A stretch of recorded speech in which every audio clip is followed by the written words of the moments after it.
நீலா வந்து டிவோர்ஸ்க்காக லலிதா கிட்ட போறாங்க. அண்ட் லலிதா வந்து அவங்க மேரேஜுக்காக வந்து நீலா கிட்ட வராங்க. ஸோ இது ஒரு நல்ல ஒரு காம்பினேஷனா இருக்கு. சரி ஓகே வாங்க இன்னைக்கு வந்த 4 எபிசோடையும் ஸ்டார்ட்டிங்லேருந்து ரிவ்யூ பண்ணிடலாமா? போன வாரம் பார்த்தீங்கன்னா, உங்களுக்கு அந்த முரளியோட ஃப்ரெண்ட வந்து புடிச்சிருவாங்க இல்லையா? ஸோ கரெக்ட்டா அங்கருந்தே ஸ்டார்ட் பண்றாங்க. ஸோ அந்த முரளி அண்ட் அவங்களோட ஃப்ரெண்டுக்குள்ள நடந்த அந்த கான்வர்சேஷன் வந்து சூப்பரா இருந்திருக்குங்க. அதாவது நான் உனக்கு என்னைக்குமே தப்பு நினைக்கவே மாட்டேன் அப்படின்னு அவர் ஃப்ரெண்ட் சொல்றாரு. இருந்தாலும் அவர் ஃப்ரெண்ட வந்து காப்பாத்தி விட்டுருவாரு இல்லையா? ஸோ அந்த டைம் அவரு சொல்லுவாரு, "இது நான் வந்து உனக்காக பண்ணல. இது விஜய்க்காகவும், அவன் வயித்துல வளர்ற அந்த குழந்தைக்காகவும் தான் நான் பண்றேன். ஸோ இந்த பக்கமே வந்துராத, இங்கேருந்து ஓடி போயிரு" அப்படின்னு அவரு சொன்னது. அண்ட் எந்த அளவுக்கு வந்து அவர் ஃப்ரெண்ட் வந்து இவர பிட்ரே பண்ணிட்டாரே அப்படிங்கிறதுக்கு இவரு ஃபீல் பண்றாரு அப்படிங்கிற அந்த சீனே வந்து சூப்பரா இருக்கும். நட்புக்குள்ள சந்தேகம் அப்படின்னு ஒண்ணு வந்துருச்சுன்னா, அது எப்போ செத்து போச்சுன்னு அர்த்தம் அப்படின்னு அவர் சொன்னது இதெல்லாமே வந்து செம்மையா இருந்ததுங்க. அண்ட் நெக்ஸ்ட் பார்த்தீங்கன்னா, நம்ம ஸ்வேதா அண்ட் வாவர். ஸோ இது வந்து நமக்கு ஒரு ஃபியூ வீக்ஸாவே அவங்களுக்குள்ள வந்து ஏதோ ஒண்ணு நடக்க போகுது அப்படிங்கிற அந்த ஃபீல வந்து கிரியேட் பண்ணியிருப்பாங்க தெரியுமா? அது ஒரு மாரி கிராஜுவலா அழகா கொண்டு போயிருப்பாங்க. இந்த மாரி டீ கடையில வந்து அவங்க லைக் மீட் பண்ணிக்க மாட்டாங்க. பட் இருந்தாலும் 2 பேரும் அட் அ டைம் வந்துட்டு போற மாதிரியான சீன்ஸ்லாம் இருக்கும். ஸோ இந்த வாட்டி பார்த்தீங்கன்னா, அவங்க 2 பேருமே ஒரே சைக்கியாட்ரிஸ்ட்ட தானே போயிட்டு இருக்காங்க. ஸோ கரெக்ட்டா ஸ்வேதா வந்து உள்ள ரொம்ப டிஸ்டர்ப்டா கத்திக்கிட்டு இருக்க மாரியும், வாவர் உள்ள போய் என்ன ஆச்சு அப்படின்னு பார்க்குற மாரி, ஸோ அவங்க 2 பேரோட மீட்டிங் வந்து ப்ராப்பரா இப்ப தான் வந்து நடந்த மாரி காட்டியிருப்பாங்க. ஆனா எனக்கு ஒரே ஒரு டவுட் தான். இப்ப வந்து ஜெனரலா இந்த மாரி ஒரு ஹிப்னோ தெரப்பியோ இல்ல ஏதோ ஒரு சைக்கோ தெரப்பியோ ஏதோ பண்ணிக்கிட்டு இருக்காங்க அப்படின்னா, அதெல்லாம் வந்து ரொம்ப கான்ஃபிடென்ஷியலான ஒரு விஷயம் இல்லையா? ஸோ அந்த டாக்டருக்கும் அந்த பேஷண்ட்டுக்கும் இருக்கிற ஒரு விஷயம் அது. அந்த ரூம்குள்ள அவங்க இப்படி கத்துறாங்கன்றனால டக்குன்னு வாவர் உள்ள போயிட்டாரு. சரி அதுவரைக்கும் ஓகே. ஆனா அந்த டாக்டர் பார்த்தீங்கன்னு வச்சுக்கோங்களேன், அங்க பேஷண்ட் ஃப்ரண்ட்ல இருக்கிறாங்க. அவங்க ஒரு மாரி டிஸ்டர்ப்டா இருக்கிறாங்கன்றப்போ கூட, வாவர் கிட்ட வந்து "தண்ணிய குடுங்க, ஃபேன போடுங்க" அப்படின்லாம் வந்து பொறுமையா அவங்க நிதானமா பேசிட்டு இருந்தது வந்து, இது எப்படி இது ஒரு கான்ஃபிடென்ஷியலான விஷயமாச்சு. இப்படியா ஒரு பேஷண்ட் இருக்கப்போ இன்னொரு பேஷண்ட்ட உள்ள அலோவ் பண்ணுவாங்க அப்படிங்கிற மாரி ஒரு ஃபீல் தான் எனக்கு வந்துச்சு. பட் ஓகேங்க. அவங்க 2 பேரும் மீட் பண்ணிட்டாங்க. அண்ட் இது வந்து இன்னமும் புரோகிரஸ் பண்ற மாதிரி வந்து இன்னொரு சீன் இருக்கும் இல்லையா? இந்த வெப் சீரிஸ பொறுத்த அளவுக்கு வந்து ஒரே ஒரு டாக்டர், ஒரே ஒரு போலீஸ் இப்படி தானே காட்டிட்டு இருப்பாங்க. ஒரு போஸ்ட்மார்ட்டம் கேஸ் ரிலேட்டடா வந்து திரும்பவும் வாவர் வந்து நம்ம ஸ்வேதாவ மீட் பண்ற மாரி ஒரு சீன் இருக்கும். அண்ட் நம்ம வாவர் இந்த மாதிரி யார்கிட்டயும் பேசி நம்ம பார்த்துருக்கவே மாட்டோம். அவ்ளோ வந்து ரொம்ப அண்டர்ஸ்டாண்டிங்கா, ரொம்ப பொறுமையா வந்து ஸ்வேதா கிட்ட பேசுற மாரி இருக்கும். அந்த போஸ்ட்மார்ட்டம் ரிப்போர்ட்ட நம்ம மாத்தி எழுதணும் அப்படின்ற மாரி அவர் எக்ஸ்ப்ளைன் பண்ணது. ஸோ அந்த சீன்ஸ்லாம் நல்லா இருந்தது. ஸோ வாவர் அண்ட் ஸ்வேதாக்கு பார்த்தீங்கன்னா 2 பேர் மேலயும் ஒரு நல்ல இம்ப்ரஷன் வந்து ஒரு கிரியேட் ஆயிருக்கு அப்படிங்கிற ஒரு ஃபீல் தான் குடுக்குது. அண்ட் நெக்ஸ்ட் பார்த்தீங்கன்னா, நம்ம லலிதா அண்ட் முரளி இந்த வாட்டி வந்து பயங்கரமா புரோகிரஸ் பண்ணி கொண்டு போயிட்டாங்க. ஸோ லலிதா வந்து பார்த்தீங்கன்னா, அவங்க ஆச்சிய மீட் பண்றேன் அப்படின்னு சொல்லிட்டு அந்த வீட்டுக்கு போனது, அண்ட் அவங்களுக்கு பூவ வச்சு விட்றது. எனக்கு வந்து ஹஸ்பண்ட் இல்லம்மா, பூவெல்லாம் நான் வச்சுக்க மாட்டேன் அப்படின்னு சொல்றப்ப, அதெல்லாம் அந்த காலம் வச்சுக்கோங்கன்னு சொல்லிட்டு அவங்க ஃபோட்டோ எடுத்துக்கிட்டது. அண்ட் கடைசியா பார்த்தீங்கன்னா, அவங்க ஆச்சி வந்து எப்பவுமே முரளியோட பேசுறது வந்து ரொம்பவே நல்லாருக்கும். அதே மாதிரி நான் வந்து கேப்ல போறேன் அப்படின்ப, "என்ன கேப்ல போறியா? இவன் சும்மா தான் இருக்கான். இவன் வந்து உன்னைய ட்ராப் பண்ணுவான்" அப்படின்னு சொல்றது. அண்ட் அவங்க வந்து பார்த்தீங்கன்னா, லலிதாவ லல்லி பேபி அப்படின்னு கூப்பிடுறது. எல்லாமே பார்த்தீங்கன்னா, ஒரு மாரி கியூட்டா இருக்கும். அதுவும் இல்லாம அவங்க முரளிய பார்த்து, "நீ பேசாம லல்லி பேபியே கல்யாணம் பண்ணிக்கோயேன். எனக்கு தெரியும் உன் மனசுல அவ தான் இருக்கா" அப்படின்னு அவங்க அந்த கான்வர்சேஷன் வச்சுக்கிட்டது. ஆனா ஒரே ஒரு விஷயம் என்ன அப்படின்னு பார்த்தீங்கன்னா, இந்த ஒரு 4 எபிசோட்லயும் ஒரு 3 வாட்டி பார்த்தீங்கன்னா, லலிதா அண்ட் முரளி வந்து தனியா இருக்க மாரி இருக்கும். அண்ட் அவங்களுக்குள்ள அந்த ஒரு மொமெண்ட் கிரியேட் பண்ற மாரி வந்து காட்டியிருப்பாங்க தெரியுமா? அது வந்து ஒரு ஃபர்ஸ்ட் டைம் பார்க்குறப்போ வந்து அது ஆட்டோமேட்டிக்கா நடந்த மாரி இருந்தது. அந்த புக்க எடுக்கிற மாரி எடுத்துட்டு, அந்த கை தவறி அவங்க அப்படியே கீழ போட்டுறது, அந்த டைம் ஒரு சீன் ஒண்ணு வரும். அதெல்லாம் வந்து ரொம்ப ஃபோர்ஸ்டா இந்த மாதிரி ஒரு சீன வைக்கணும் அப்படிங்கிறதுக்காகவே வச்ச மாரி இருந்தது. சரி, இப்ப நம்ம அத விட்டுட்டோம் அப்படின்னு பார்த்தீங்கன்னா, ஆக மொத்தம் 2 பேருமே அவங்க லவ் பண்றாங்க அப்படிங்கிறத வந்து ஓப்பனா சொல்லாம 2 பேருக்கும் கன்வே பண்ணிக்கிட்டாங்க. பட் இதுல ட்விஸ்ட் என்ன அப்படின்னு பார்த்தீங்கன்னா, நம்ம லலிதாவோட அப்பா இருக்காரு தெரியுமா? நம்ம கமிஷனர். ஸோ அவரு வந்து நேரா லலிதாவ மீட் பண்ற மாரி ஒரு சீன் இருக்கும் இல்லையா? ஸோ அதுல வந்து நம்ம லலிதாவோட இன்னும் கொஞ்சம் அவங்களோட அப்பா, அம்மாலாம் எப்படி அவங்களோட சைல்ட்ஹுட் எப்படி இருந்துச்சு அப்படிங்கிறத இன்னும் கொஞ்சம் ரிவீல் பண்ற மாரி சில சீன்ஸ்லாம் இருந்திருக்கும். ஸோ அதுல அவங்க அப்பா மேல எந்த அளவுக்கு அவங்க கோவமா இருக்கிறாங்க அப்படிங்கிறத வந்து நம்மளால பார்க்க முடிஞ்சது.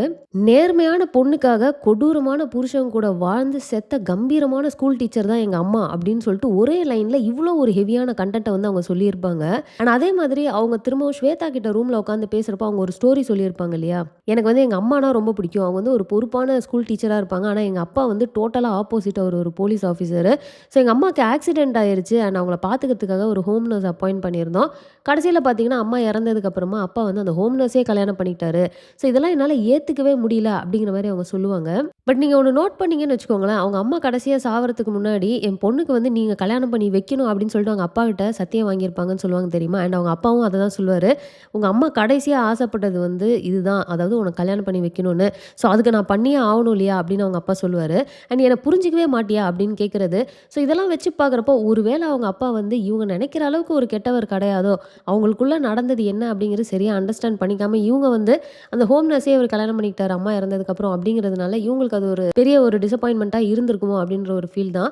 பட் இந்த ஸ்டோரிய வந்து நமக்கு எப்போ ரிவீல் பண்றாங்களோ, அப்பதான் இந்த கிளாரிட்டி கிடைக்கும். அண்ட் நான் ஸ்டார்ட்டிங்ல சொன்ன விஷயம் இப்பதாங்க நடக்கும். என்ன அப்படின்னு பார்த்தீங்கன்னா, இந்த ஊர்ல வந்து இருக்கிற ஒரே ஒரு மேட்ரிமோனி ஆஃபீஸ் அப்படிங்கிற மாரி அவங்க அப்பாவுமே நேரா போயிட்டு அதே மேட்ரிமோனி அதாவது நீலா இருப்பாங்க இல்லையா? அந்த ஆஃபீஸ்க்கே போயிட்டு திரும்ப லலிதாவோட ப்ரொஃபைல் எல்லாம் வந்து ரெஜிஸ்டர் பண்ணிட்டு வருவாங்க. அண்ட் அந்த இடத்துல கரெக்ட்டா நம்ம ராஜா அண்ட் முரளி வெளிய வருவாரு. அண்ட் நம்ம கமிஷனர் பார்ப்பாரு. பார்த்து ராஜாவ அப்படியே புகழ்ந்து தள்ளுவாரு தெரியுமா? அண்ட் நீலாவ வேற அந்த சைடு நின்னுட்டு இருப்பாங்க. ஸோ போனதுக்கு அப்புறமா நம்ம ராஜா வந்து சொல்லுவாரு, "மனசுக்குள்ள அவ்ளோ வெஞ்சன்ஸ வச்சுக்கிட்டு நல்லவன் மாதிரி பேசிட்டு போறான் பார்த்தியா?" அப்படின்னு அவர் சொல்லுவாரு. ஏன்னா நமக்கே தெரியும் அந்த கமிஷனர் வந்து ரொம்ப நாளா வாவர்கிட்ட வந்து, "ராஜா என்ன எதுவும் தப்பே பண்ணலையா? அவன புடிச்சு உட்கார வைக்க சொன்னேன்ல." அப்படிங்கிற மாரி சொல்லிட்டே இருந்திருப்பாரு.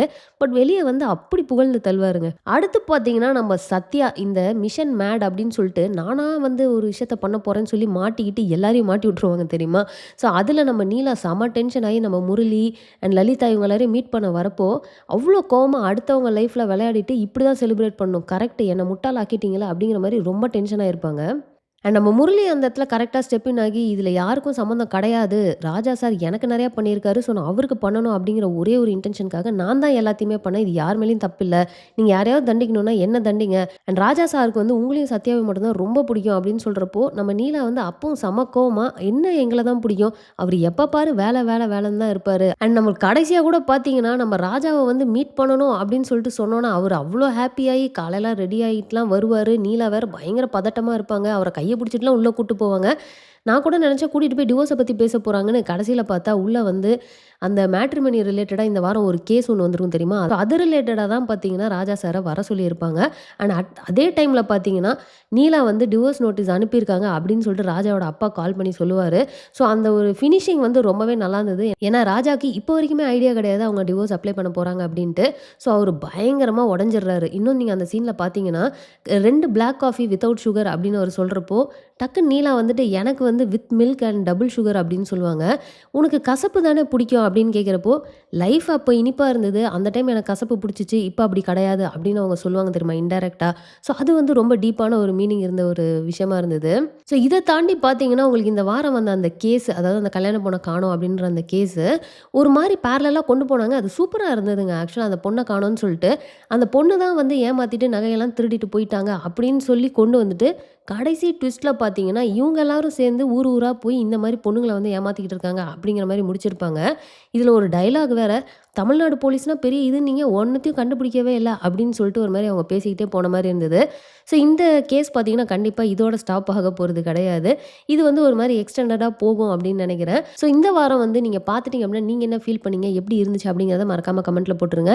ஸோ அவ்வளோதான் இந்த வீடியோ நான் இதோட முடிச்சுக்கிறேன். இந்த வீடியோ உங்களுக்கு பிடிச்சிருந்தா லைக் பண்ணுங்க. உங்க ஃப்ரெண்ட்ஸ் எல்லாருமே ஷேர் பண்ணுங்க. மறக்காம சேனல சப்ஸ்கிரைப் பண்ணி என்ன சப்போர்ட் பண்ணுங்க. நெக்ஸ்ட் ஒரு இன்ட்ரஸ்டிங்கான வீடியோல உங்கள மீட் பண்றேன். தேங்க்ஸ் ஃபார் வாட்சிங். Bye by.